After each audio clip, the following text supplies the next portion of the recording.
Welcome to another episode, Spilling the Veal. We got your host, Terrence Jennings, and our co-host slash producer, Blake McCauley. And we got a huge interview coming to you today from my man, Larry O'Bannon. I have to say about Larry, he's probably one of the hardest working Louisville alumni that I've ever come across. He still works hard till this day. Great guy, great demeanor. It was a wonderful interview. Great catching up with him. A lot of great stories that he came through for us today, and I'm really excited. What's going on, Blake? Looks like you're in a new location over there. Looks Yeah, nice. yeah. What I'm you at got the I'm going? in the historic downtown Corden, Indiana. That's where I'm born and raised. It's called Okay. Kent Java Bar, right down on the historic square. It's a family-owned coffee shop. My uncle was actually the Kent and Kent Java. He passed away in 2007 due to cancer, but he was a massive Louisville fan.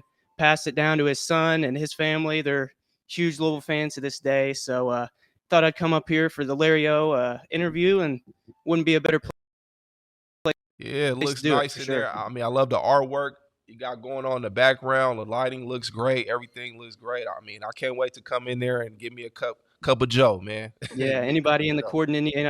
Corden, Indiana area, you got to come try it out. It's a great atmosphere, great people working here. I mean, if you need to rent it out for some business meetings, like I'm up here in this area, they got an upstairs where you can come in and get any business that you need to get done. They got great coffee, great environment. So you got to come in here and try it out sometime for sure.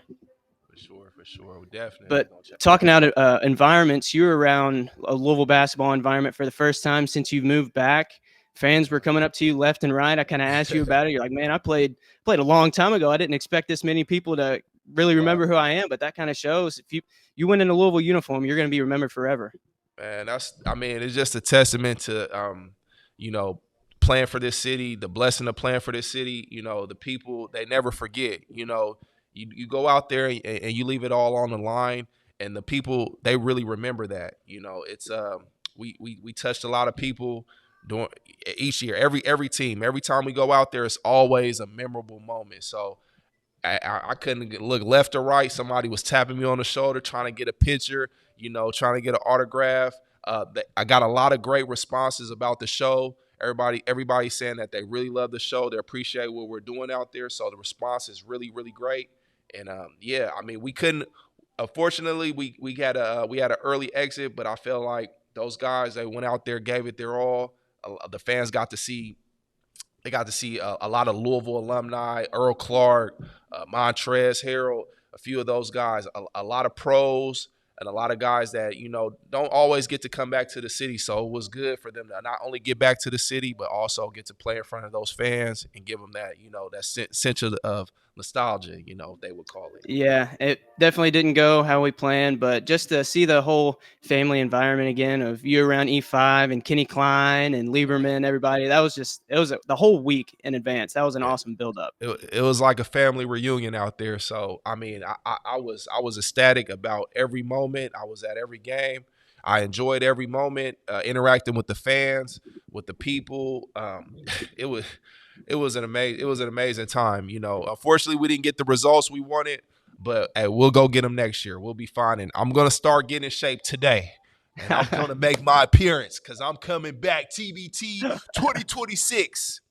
Let's go. uh, Yes, Love it. sir. All right, before we jump into this episode, I appreciate you making it through that interview with Larry. This is kind of your flu game. I know you weren't feeling the greatest, but you stuck it Yeah. through and had a great conversation.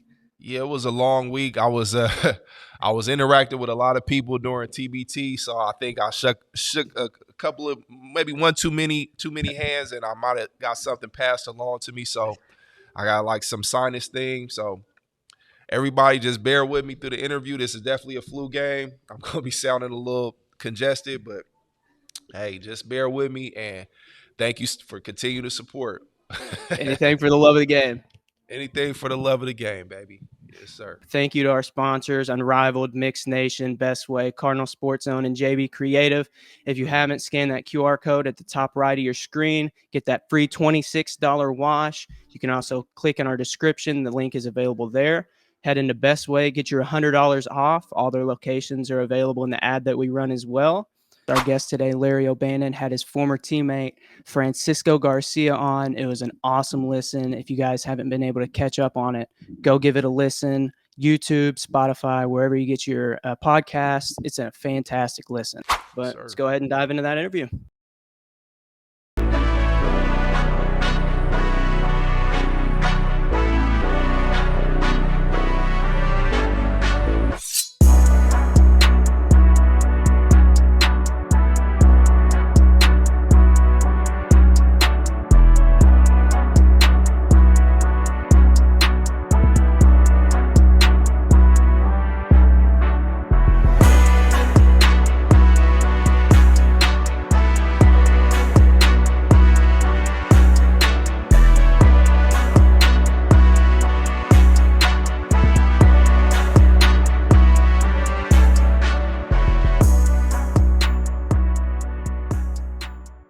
Today's guest is a product of Male High School here in Louisville.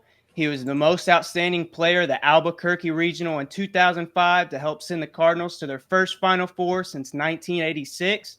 He's the host of the Player's Perspective Uncensored podcast that's available on YouTube and anywhere else you consume your podcast. Ladies and gentlemen, the legend, Larry O'Bannon. Larry, thank you for joining us on Spilling the Bill. Man, I appreciate it, guys. I couldn't think it, man. That was a heck of an intro, man. Blake, TJ, man, I appreciate you guys having me on, man, and looking forward to just hopping on and talking with you guys, man, and seeing where it goes.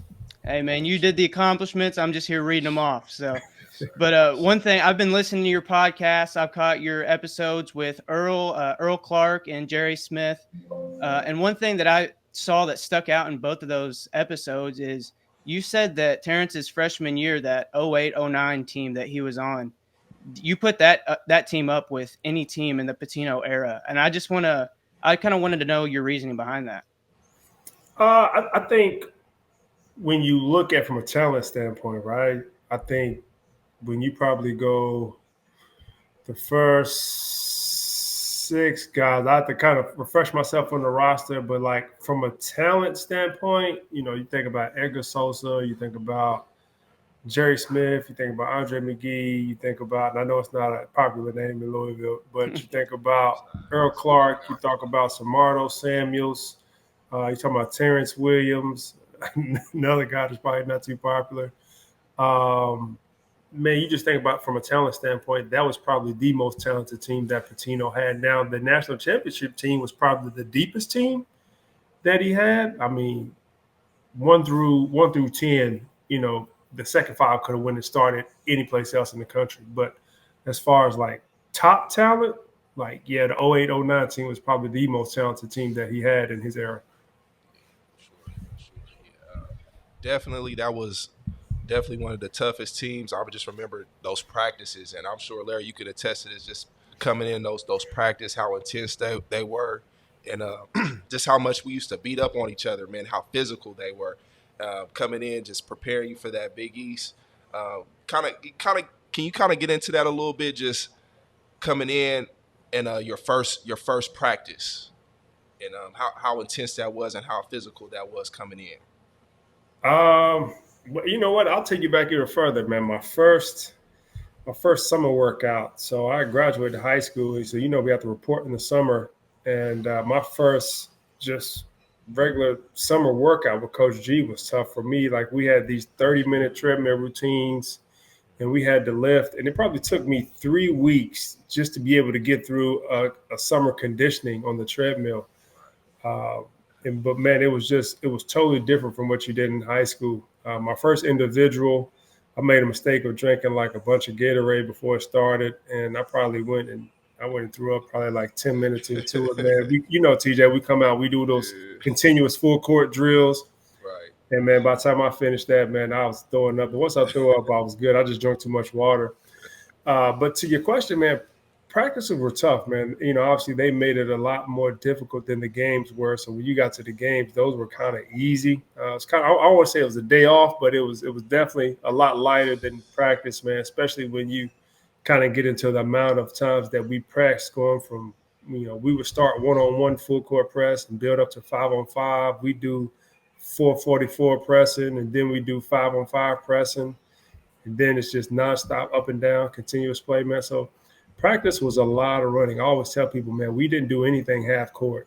Nothing we did was in the half court. And so it just kind of trips people out sometimes. I was like, that's why we knew at about the 10-minute mark in the game, like guys was going to start dribbling off their foot. Guys, focus just started to go down. The ball started to go through your hands. Just little fatigue things that start to set in that like, okay, yeah, this is where the game's about to separate. It's about to turn, yeah. Yeah, so just little things like that where the toughness that you displayed in practice, man, it was going to pay off in the games.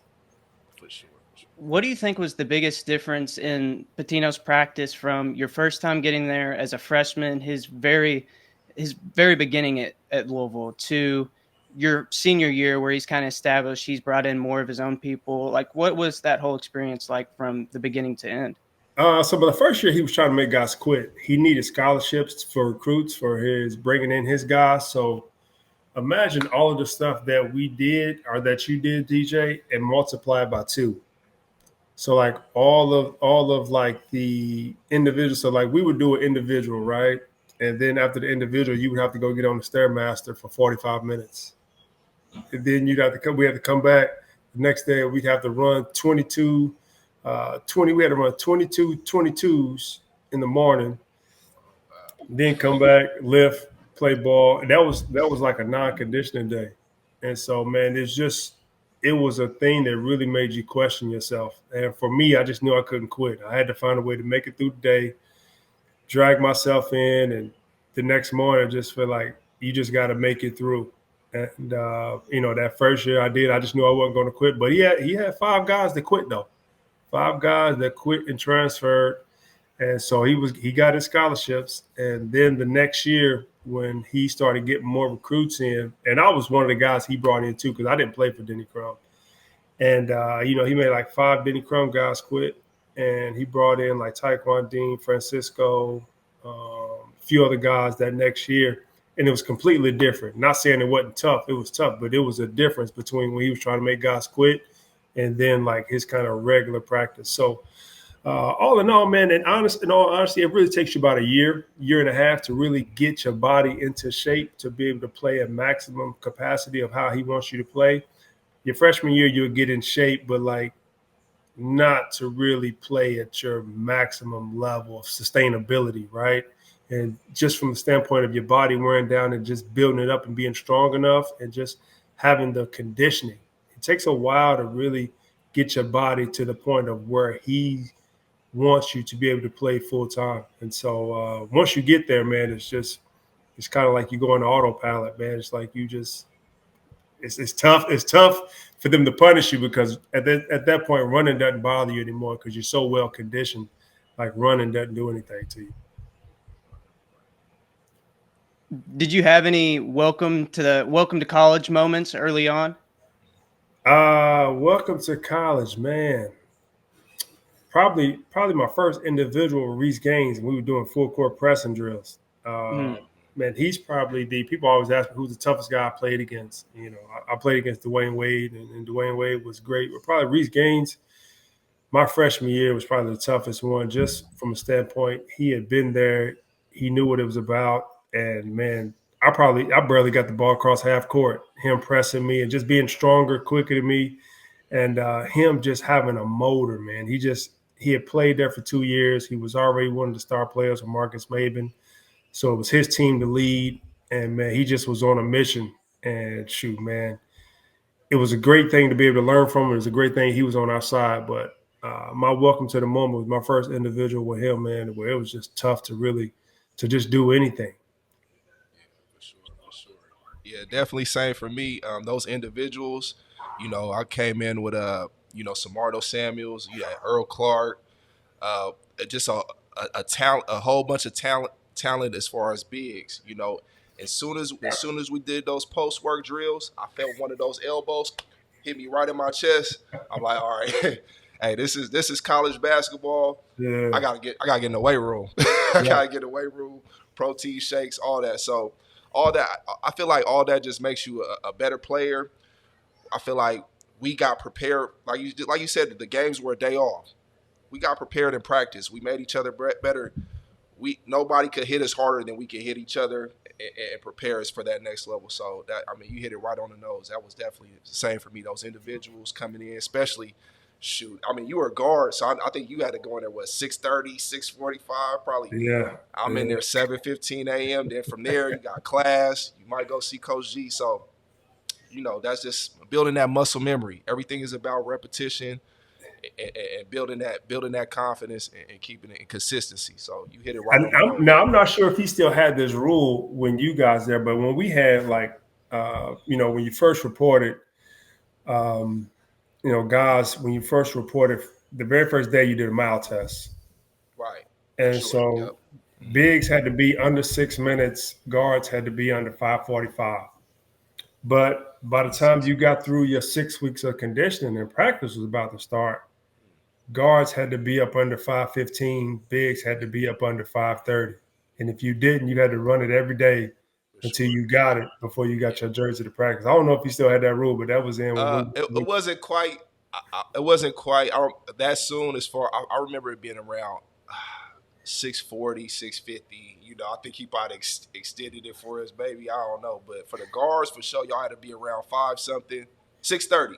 So I had to be under 6:30. Coach G, you know how Coach G is. He gonna try to look out for you. He gonna try to watch.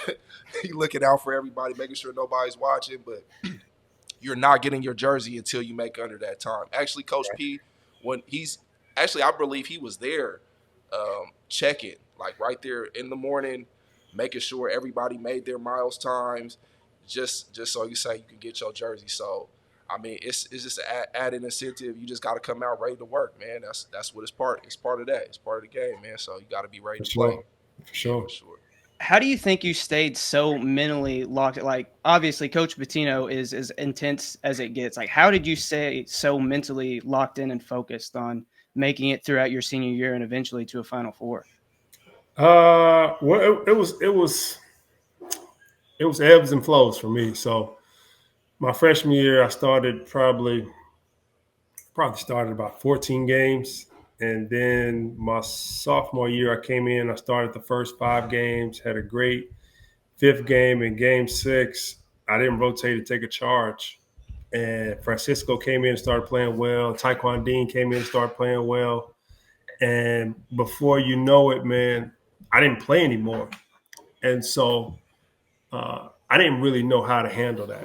Like that was a first for me because I felt like I made one mistake, but like everything was taken from me. And so, man, that really kind of snowballed into like a bad attitude for me, man, because I didn't understand professionalism then. I didn't understand to keep working, staying ready, because I put so much work in, man. Like that whole summer after my freshman year, I like worked out with Reese and like really wanted to train so that I could really compete with him in practice and make myself better, man. And so like, man, it was my sophomore year, it became more of a battle between me and Reese. It wasn't like the incoming freshman where you could just kind of push me and bully me around. Now I've got myself established, bigger, stronger, confidence. And now, it's a competition each day. And so, like I said, man, I had made a mistake and I felt like things were taken away from me. And man, my attitude just snowballed. It just got worse and worse and worse because I felt like it wasn't fair. And, everybody has their own opinion about it. And I felt like things could have been done different. But from my standpoint, it was an entitlement of where just because you work hard doesn't mean things are going to be, handed to you. You got to continue to stay ready, be ready. Like my work ethic was deterred with my confidence and how things were done for me. So when I didn't play and I felt like, I'm like, what am I doing all this extra work for? I ain't going to get to play anyway. Instead of just doing it to prepare and being ready and not knowing, like my attitude, just like, man, the hell with this. Like I'm doing all this extra shit and doing all this, man. And like, I ain't even getting to play. And like, I'm doing the same thing I did to earn my starting spot, but now I don't even get to play at all. And man, it festered, man. So me and him always butted heads. And so, man, we had some conversations, man. We had some tough conversations. And so came back my junior year, man, and I really approached it more like a business.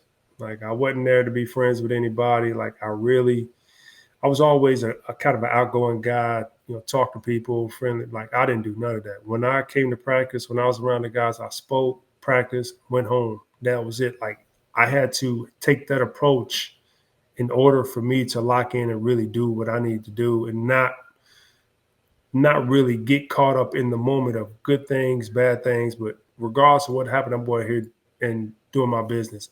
And man, that was the major shift for me. And once I kind of took that approach, man, to where like, I was friends with the guys, but in my mind, when I went in for this practice for 2 hours, I wasn't friends with anybody. It didn't matter, I was locked in. It didn't matter what the coach was going to say. It didn't matter what was going on. I was going to do my job and get in and get out. And so, man, my junior year, regain my confidence, regain my positions, my starting position. And then after my junior year, man, we had another conversation.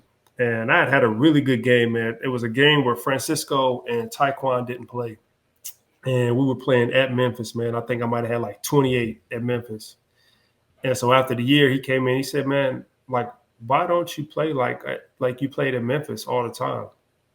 I said, well, coach, every time I make a mistake, you take me out the game. I said, when Francisco and Taekwon went in there, I said, I got more shots. I got more opportunities. I said, I can put the ball in the basket. And he said, man, from here on out, that's how I want you to play. And so when he said that, I took that in my mind as like, oh, he going to give me the green light.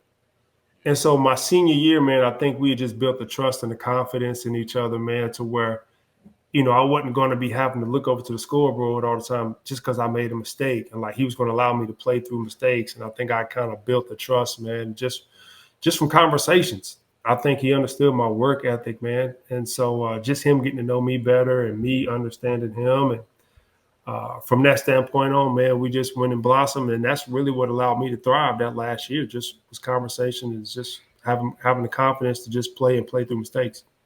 Just wanted to take a second and give a big shout out to Best Way, home of the low price guaranteed, or it's free, where you can get all of your home furnishing needs on a deal. They have everything from smart refrigerators, washer, dryer sets, 86-inch TVs, PS5s, Xboxes, all the way to reclining living room suites and bedroom suites. Best Way offers so many ways to pay, from retail, rent to own, and even financing through Lendmark, with 2 locations in Indiana, 1 in New Albany, and 1 in Jeffersonville. 5 locations in Kentucky: Radcliffe, Dixie Highway, Hikes Lane, Shelbyville, and Shepherdsville. Stop by today and tell them that we sent you to get $100 off your new item. Now let's get back to the show. Your junior and senior year, you scored almost 1,000 points in those 2 seasons combined. And I know your senior night, you went absolutely ballistic against another. I think they were ranked 18th against Charlotte. You had 33 points. I think you had 26 in the first half. You might have had 1 dribble in the whole first half. What do you remember? I know Pat Riley was sitting courtside. What do you remember from that whole game and your whole senior night? What's funny, man, is I remember crying before the game. And it was an emotional because it was senior night. My grandmother was there, my mom, my dad, my sisters. And man, I'm not really much of an emotional guy. And so, man, it brought tears to me, man, watching everybody else cry. Then I cried. And man, whenever I start crying, like this defense mechanism kicks in. And man, like the defense mechanism kicked in that I was crying. And then it's just like, it's almost kind of like you ready to fight type ordeal. And man, it just made me lock in even more into the game. And so like whenever I come out to like jump ball, like I never shake anybody's hand. I didn't say nothing to nobody. Like that was just a mentality that I had to have. Like wasn't any of that. I'm coming out here. I'm coming to kill everybody. And so, man, when I kind of had them tears, it kind of put me in a defensive fight type mode, man. It just made me lock in even more. It's almost kind of like you get mad because people see that you're crying. And so, man, it just kind of made me kind of take the game personal. And when you checked out, you had the big Larry, those chants. Just how was that just coming out? Your home, a male product from Louisville, everybody at Freedom Hall packed out, chanting your name. Just how do you describe that? You know what, man? It was great, but I was nervous to even wave because TJ can tell you, man, Coach Pitino tell you, don't wave, don't do nothing to the crowd, don't talk to the refs, don't do nothing. And so I was walking out and I'm like, man, do I do something? Because he's looking dead at me when I'm walking out. And I just said, "Oh man, the hell with this! This is my last game." So I just kind of waved, and then he gave me a big hug. But it made me think about it. I was nervous, man, because he just has a rule like, well, you don't engage with the crowd, you don't talk to the refs, and so I just went for it anyway. And but I'm glad I did, man. But it was a cool moment, man. Something people still talk about to this day. JB Creative, your trusted website designer and content creator, making your brand stand out from the rest. From web design and SEO to brand development for your business, JBC's got you covered. Let's go create. I remember hearing a story about Francisco and Taekwon staying the night through the gym. Like, I think it might have been your junior year, like you guys were going through a stretch, and they stayed the night throughout the gym. Like, do you remember that at all? And just how close were you guys as a team in general? Well, my senior year, man, we were really tight. I mean, everybody from 1 through 12, everything we did, we always did together. I think that was a big advantage for us. I mean, from the guys, from Francisco, myself, Taekwon, Ellis, guys that were kind of like the leaders of the team, to the Brad Gianninis, the Chris Currents, some of the walk-ons. It didn't matter what your place was on the team, man. We all hung out together. Like, me and Chris might go out to the movies, or Francisco and Brad, the walk-on, might go get something to eat.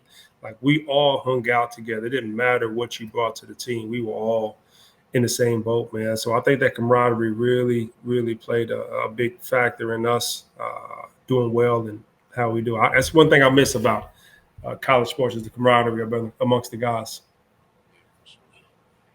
Definitely coming together, just having your brother's back, man. Just looking to the right and left of you and seeing the guys you're going out there with, and you going to war. Yep. We got this saying, you don't want to be that guy. You don't want to be that guy. So you don't want to be that guy slacking off and slouching off. You want to make sure that you're doing your part, and it just makes it easier and funner for everybody else. Right. The man, Ellis Miles was probably, he wasn't the most probably gifted player, but he was the most valuable player, and he was the player that held everybody accountable and brought the toughness to the team. That man was a dog. And he was undoubtedly our best passer. He was a big man that could handle the ball. He was going to have everybody's back. If we got beat off the dribble, he was going to be there to take a charge. Man, he was the Draymond Green of our team. He was the Draymond Green of our team, man. He just he was the glue. He was the one that held it all together and made it run for us. Shout out E Miles, man, for sure. Segueing into the next one, I know he played that West Virginia game, the Pittsnoggle game. I know that first half was basically like a football game, and Ellis was going crazy. I mean, that was such a physical game, and you guys got down obviously 20 at half, not 20 at half, but you get down 20, get it to 13 at half, and then you guys go crazy. I think you had all 24 points in the second half. Just what was that atmosphere in the pit like? Man, the atmosphere was great. What's funny is Coach Pitino was always good at, prepping and telling you things. And, first thing he taught us was, he said, man, the janitor came in and said that they just paint these quotes about the altitude on the wall just to intimidate people, but it's not really true. The altitude doesn't affect you. He said, so it's all a lie. So it's all a myth in your head. And, us being 18, 19, 20, 21-year-olds, man, we take everything Coach P, for word for what he said, not realizing we just psyching us out mentally, not to pay attention to. But yeah. So we took it at our word, like it didn't bother us. But man, it was a great atmosphere. We had a bunch of U of L fans out there. We had a bunch of family, man. And the game was great. I mean, West Virginia, I think, ended up shooting 66% from the game. I think during regulation, they shot almost 75% from three. 10 in the first half, 10 threes in the first half. People don't even shoot free throws that well. And so, man, it was an incredible game. I just remember in the first half, I didn't get a shot attempt. So I went into halftime like, what the hell's going on? I ain't even got a shot. so I said, oh, man, if I go down, I'm going down shooting. So probably every time in the second half, every time I touched it, I probably shot the ball.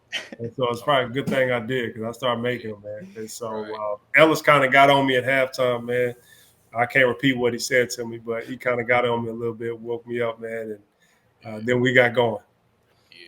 I saw a podcast you did a while back, and you talked about Coach Scotty Davenport got on the bus, and he said that you guys wouldn't understand the magnitude of what's going on until later on. 20 years later, you guys just had your 20-year anniversary. What's your whole feeling 20 years later? You know what, man? It's cool, and it's probably not a week that goes by, man, or somebody in Louisville stops me and talks to me about the West Virginia game. I mean, once a week, somebody, I remember that West Virginia game. I remember watching that when I was there. Somebody that was there at the game, man. Somebody, comes up and talks to me about it, or about the senior night game. And I remember, man, we were at Louisville Live going down on 4th Street. And Davenport, when I was getting back on the bus, he said, man, you have no idea what this means to the city. He said, but 20 years from now, he said, you'll realize it. He said, you don't realize it now. He said, but when you look back upon the time passing, you'll realize how special this moment was. And he was right. He was right, man. Like, because you're so locked in at the moment, man. You're just trying to focus on the next opponent that you don't really look at the moment and celebrate the moment. You're just trying to really get to the ultimate goal and staying locked in on what you're trying to do. And that whole anniversary that you guys had, to have Coach Pitino on that video come across and have the whole tribute to you guys and also to the fans. He said, I'll quote it right here. He said, it was kind of a big deal for the fans because it was the first time, Louisville fans have heard from him in a long time. Mm-hmm. And he said he never got the chance to tell the fans goodbye. And he said he won't because great friends that you love, you never say goodbye. You just say hello. What did it mean to have Coach Pitino on that video paying tribute to you guys and just talking to the fans in general? It's great, man. I mean, we talked to Coach Pitino, so it wasn't like we hadn't got a chance to talk to him in a while. We talked to him periodically, and so, man, but it was awesome to see the crowd reaction to him when he spoke, man. I think that was one thing. We were trying to get him to come down, but he had a game with UConn the night before, which they beat UConn. And, he wasn't able to make it. But I think the reception that he got was really warming and a healing for him. Obviously, with the things that are taking place, he wasn't sure how he was going to be received. And when you got, 18,000 people standing up and cheering for you, man, I think that it was wholesome for us. It was wholesome from him. And I think it really was a olive branch that was extended to him. Just for him to come back into physical form, man, to, physically come back and really speak and be engaged with the university, although he's at St. John's now. But, 5 years from now, when we do a 25-year anniversary, man, having him come down and be with us and, giving his speech in person and not on a video screen. No, Stephen, we got to get him back here for sure. Yeah, for sure. Yeah. So is there a game that you can think of that you wish you can go back on it and play that again? In college? Yeah, for sure, in college. Because if I think about a game, I'm thinking I know it's a Villanova game out there. It's a Georgetown game. I wish we could. If it was a game, I wish I could go. Probably Illinois' game. I feel like us in Illinois, like we were mirrors of each other. We both had 3 great guards, both had 2 big men that could, do all-purpose things, but the team was ran by the 3 guards, right? And so they had Luther Head, they had D. Brown, they had Deron Williams, we had Cisco, we had Taekwon, and myself. And so we all kind of matched up. All of our averages, if you looked at it, all of our averages were about the same. And so it was really kind of a wash across the board. And I think if they played us 10 times, we'd win 5, they'd win 5. And I think it was just a night where it was a bad night for us, and they got going, made shots, and we didn't. And so I think if you replay it again, I think it'd be a coin toss, and I think it'd go either way. And I think, we could get it done tonight. But if it was one game I could probably go back and play, it'd probably be that one. Now, it'd have been tough for us to beat Carolina, though. Illinois, I feel good about my chance. It was a rematch. I feel like we could beat them. Carolina, it'd have been tough for us to beat them. Okay. I'm gonna add on a quick question.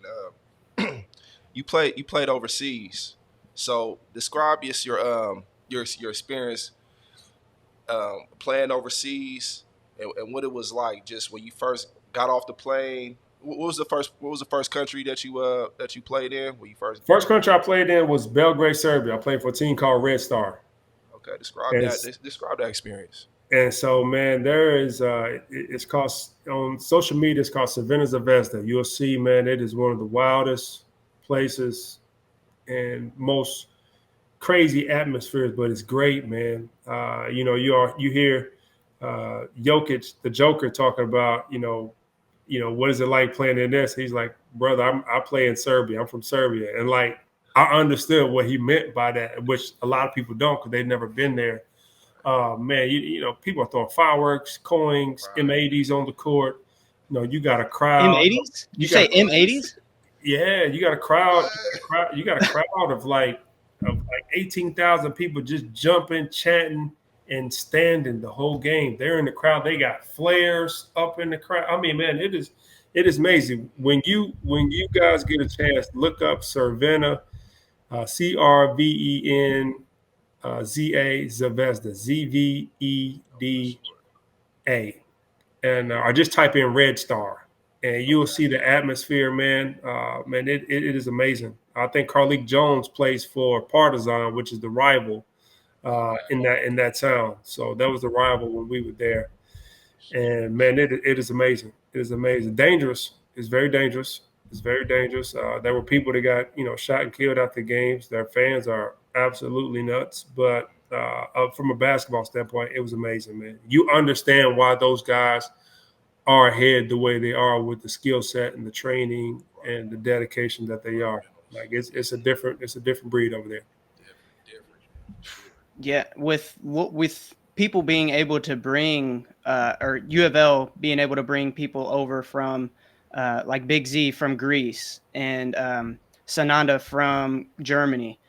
Are you a big fan of bringing these 21-year-old guys that are able to come in here and have already played professional experience, or do you kind of wish it was still limited to more of the high school ranks and let the high school guys be able to kind of build their rank up and go through the Division I process? I mean, that's kind of a twofold. I think with the evolution of it, I'm glad that we can, because those guys are probably more adept to helping us win right away. Like Sananda Fru and Big Z are men. Like if you look at them and you look at their body, like they are grown men. And so they're going to step in and physically be ready to play. I think in high school, if you look at probably the top 25, 30 kids that can probably step in and make an impact. But as far as like how the game is now with the transfer portal and there's no rebuilding, you kind of turning your roster over a year in, a year out, it's kind of tough to recruit high school kids. But on the flip side, I do kind of miss the old adage of being able to grow up and dream and go and play at a place for 4 years and be able to graduate and grow and develop, not only as a basketball player, but as a young man as well. That was the college experience that I grew up and watched and I was able to experience. But those days are no longer. So I kind of hate that for the high school kids, because it mostly impacts them with this portal and NIL, because now you're just going for guys that can help you win now, which is experienced college guys and overseas guys that have played against grown men and that play at a high level. So it kind of cuts out the high school kids who really got to take a different route to play at a high major now. Unless you're McDonald's All-American or like a really high-profile recruit, you got to go through low major, NAIA, JUCO. It's different routes you got to go through to prove yourself, and then transfer up into the Power 4 conference schools now. I know you're still super involved at U of L. What are you looking forward to most this upcoming season? It's probably just from the small time that I've been able to watch these guys work out. This is probably the best shooting team I've seen Louisville have, probably since my team. They have guys that can fill it up.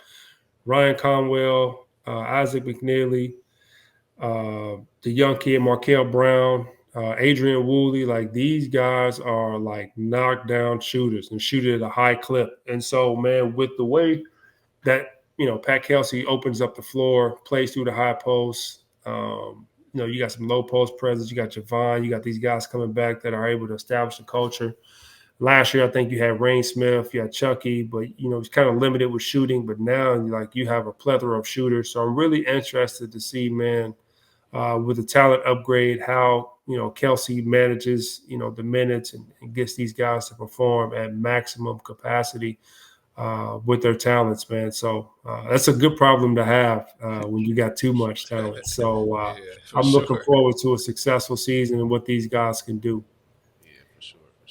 We have a couple more questions for you, and we'll let you go on with your night. We appreciate you joining us. But Yes, sir. one thing that is a big topic on your podcast is bourbon. And so I don't want to put you in a hot spot with one company or anything, but could we get a Mount Rushmore of your top bourbon? Man, well, Woodford Reserve Double Oak is probably going to always be one up there for me, because that was kind of like the one that popped my cherry, right? And so that's always going to hold a special. That's always going to hold a special place for me. That's one of the smoothest and one of my go-tos. Weller's Antique 107, Stag Junior are the three, and then man, in that fourth spot, I could put a number of ones. I'm trying to think through my collection. Antique 107, because I'm a big wheat guy. Stag Junior, and man, I would probably put Mitchell Sour Mash. Okay, that's something that I drink a lot of. But man, Booker's is good. Four Roses Single Barrel is another really good one. Know his stuff.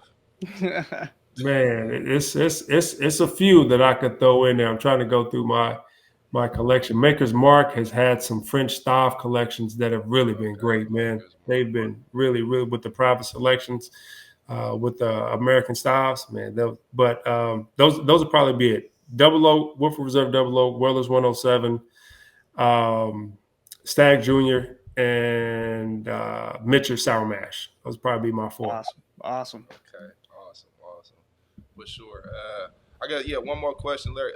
Yep. What would you tell young athletes today about staying committed even when the spotlight fades? What would I tell them about staying committed when the spotlight fades? Staying committed to their dream, just staying committed. I watch you. I see you still get in the gym. You still get shots up. It's been plenty of nights where I've been closing up. I see you walk in. You coming in there. You getting. It seems like 1,000+ shots. You just getting them up. So, how do you? What do you tell somebody that's transitioning and going into the next phase, life after basketball, and moving on with their life, and still trying to be prosperous and still excel out here? What would you tell them? Okay, I think I maybe understood the question. I thought you asked me two different things. So I'll answer the first part that I think I heard. So as far as like young people that are trying to shine and their light might be dimming, I would say everybody's journey is different. And you have to really embrace the process and the journey of, staying on your path and committing to your work ethic and your vision and your goal and your plan of how you set out for yourself. Things may not always go your way, but you stay true to it, you work at it, and you just keep a positive attitude. Confidence is the most important thing. And confidence comes from the work that you put in. That could be basketball, that could be life, So, man, just continuing to work and continue to believe in yourself and having faith in what you're doing. And it'll all come to fruition when your preparation meets opportunity. Now, as far as the second part, I think I heard when you were talking about guys transitioning. Me, I got two young boys. They love basketball. I get in there and I shoot just to stay in shape and just to kind of, play with them. I'm going to play in a men's league just because they asked me to watch me play. They understand the game now. And they like, we want to watch you play. And so I'm getting in there just to kind of get my body back in shape just to play so they can say, that they watch me play at some point. But transitioning, I would say, man, just continue to network and build upon people. Let people know what you're trying to do. That's the main thing. Just getting it out there, letting people know what you want to do, because basketball is a great connector for a lot of things, almost anything that you want to do. If you want to go into business or if you want to stay around the game, just connecting with people who are in the light and in the industry and field that you want to do. Like me, I love broadcasting. Like I think that's the lane that I want to go. So I try to connect with as many people in broadcasting or television or color commentary that I can, and just pick their brains, let them know what I'm trying to do. And guess what? When opportunity presents itself, somebody might remember like, hey, man, Larry was trying to get into that, push your name there. So I would always say continue to build your network, hone your craft of what you're trying to transition into. But the first thing you got to do is you got to find out what you're passionate about, what you want to do after you stop playing basketball. Do you want to coach? Do you want to even be around basketball? Do you want to go into business? Do you like real estate? Do you like podcasting? Do you like, whatever it is you're passionate about? Me, I love coaching. Coaching is probably my passion, but I have young kids and I understand that coaching is going to make me move and it's going to make me take time away from my kids, and I don't want that. And so broadcasting kind of fills that void for me. So that's why I say, I can do this, but it doesn't have the time requirement of recruiting and always going to practice and being on the road the same as coaching. So that's why, I'm like, man, this might be the avenue for me. But just teaching the game is a passion for me. So I would say, man, find something that you're passionate about, hone in on it, craft it. And work on the craft, continue to get better and focus on that, man. And then, when you do that, the rest will take care of itself. But just continue to build your network and let people know what you want to do. And, man, especially in the city of Louisville, people are more than willing to try to help you do what you want to do, man, especially having a good name here. You play at the university. That's one of the benefits of playing basketball at the University of Louisville. Everybody pretty much knows you. And if they can help you out in some shape, form, or fashion, they will. For sure. That's a fact. Man, that's everything we got for today. Larry, we cannot thank you enough for joining us. I know fans are definitely going to love this. We've been waiting to get you on a little bit. Finally sent that message and asked, and you got back with us, no problem. Appreciate we much, thank Larry, you. man. Oh, man, no time. I appreciate you guys, man. Appreciate you guys having me on, man. Is there anything else you want the fans to know before we head out? No, man. That was it. I appreciate you guys having me on, man. Go Cards. Yeah, let's definitely do this again sometime. I appreciate you, Larry, and I'll be seeing you in the gym too. I'm gonna hit you up. I might want to get in that men's league too with you, man. So for sure, man. For sure. I appreciate y'all We being might contact. we might have to do a bourbon tasting next time, man. Ooh. For sure. Ooh. A bourbon tasting. Okay. Okay. I'm gonna take you up on that, brother. All right, man. I appreciate you. Enjoy the rest of your night, and thank you for coming to Spill on the Ville. We'll be talking to you soon, brother. Appreciate you, man. No problem.